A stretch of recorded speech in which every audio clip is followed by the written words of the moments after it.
sebenarnya apa sih yang membedakan kita dengan makhluk hidup yang lain itu sebenarnya kan gitu. Makhluk hidup yang lain makan, kita juga makan.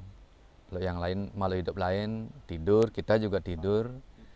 Makhluk hidup yang lain bikin anak, kita juga bikin anak. Makhluk hidup yang lain mati, kita juga mati kan gitu. Tapi pertanyaannya, kalau hanya seperti itu yang kita lakukan, apa bedanya kita dengan makhluk hidup yang lain? Yang membedakan kita dengan makhluk hidup yang lain itu adalah kita melakukan semua itu dengan sadar. Makhluk hidup yang lain makan, dia bukan karena ingin mendapatkan tubuh yang sehat. Dia makan hanya karena dorongan rasa lapar. Tapi kita sebagai manusia, kita makan, kita yakin apa yang kita makan ini akan membuat tubuh kita sehat. Nah, di situ bedanya. Begitu juga mereka tidur hanya karena dorongan rasa ngantuk. Tapi kita tidur, kita tahu karena kita ingin mengistirahatkan tubuh kita, karena tubuh kita perlu istirahat untuk besok kita bisa beraktivitas yang lebih baik. Begitu juga hewan, kalau dia berhubungan badan, dia tidak tahu, tidak sadar bahwa dia berhubungan badan itu untuk mendapatkan keturunan yang lebih baik. Hanya karena dorongan kompulsif, spermanya dia ingin keluar. Tapi kita sebagai manusia, kita tahu, kita sadar bahwa kita berhubungan badan itu untuk menghasilkan keturunan yang kita harapkan keturunan kita lebih baik daripada kita sendiri. Oleh karena itulah, semua upacara pernikahan itu dilakukan tujuannya sebenarnya untuk apa? Sebenarnya agar kita sadar bahwa hubungan badan itu bukan hal yang biasa-biasa saja. Bukan hal yang dilakukan hanya karena dorongan ingin sperma itu keluar. Bukan. Kita disuruh agar melakukan semua itu dengan sadar bahwa pertama, kita akan bertukar memori dengan orang yang kita ajak. Terus kedua, kita akan menghasilkan keturunan yang kita harapkan keturunan kita itu akan menjadi lebih baik daripada kita.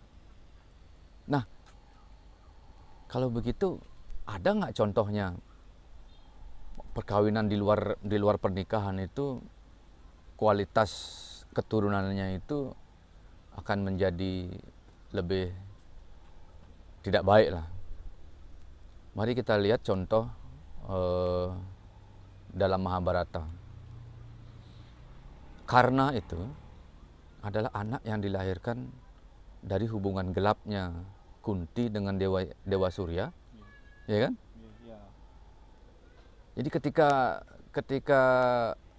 Maharsi Durwasa memberikan mantra itu kepada Dewi Kunti, Kunti itu masih remaja, masih ABG, masih lagi. Nah,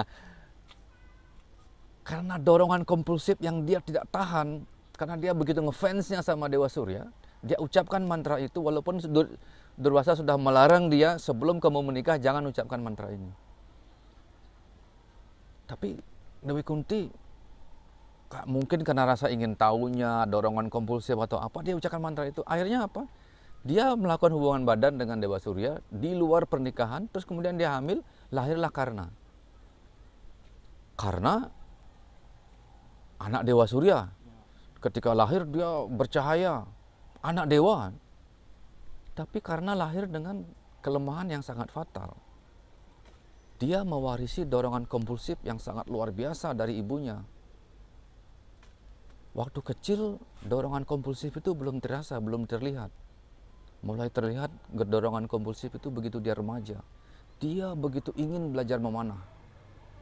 Akhirnya dia mencari guru kemana-mana.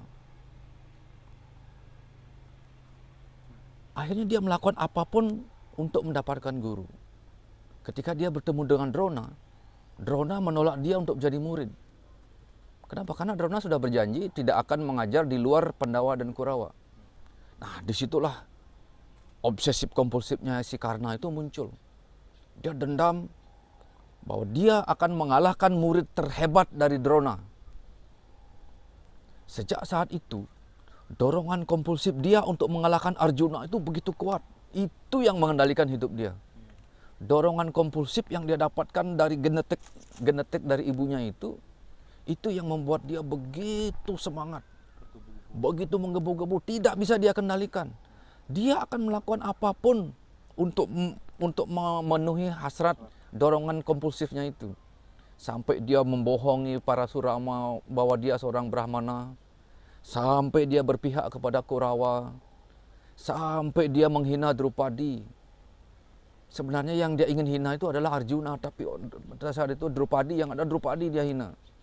Karena apapun yang kita dapatkan, yang kita peroleh hanya karena dorongan kompulsif, maka sesuatu yang kita peroleh itu akan hilang dari diri kita di saat yang benar-benar kita butuhkan. Ini bukan kutukan, ini adalah hukum alam. Itulah kelemahan karena satu-satu. Kalau kita ingin mendapatkan keturunan yang baik, kalau kita ingin hidup kita bahagia, dan jikapun kita tidak bisa menahan dorongan itu, setidaknya untuk generasi muda sekarang, saya sarankan satu, minimal lakukanlah dengan orang yang menurut kita istimewa. Kita rela berbagi memori dengan dia, kita rela berbagi, kita rela menanggung penderitaannya dia, kita rela menanggung kesedihannya dia, dia pun rela menanggung kesedihan kita. Terus kedua, minimal lakukan dengan sadar. Upacara adalah salah satu cara untuk agar kita melakukan itu dengan sadar. Tapi setidaknya lakukan itu dengan sadar bahwa apa yang saya lakukan ini akan menjadi anak, dan saya berharap anak saya lebih baik daripada diri saya sendiri.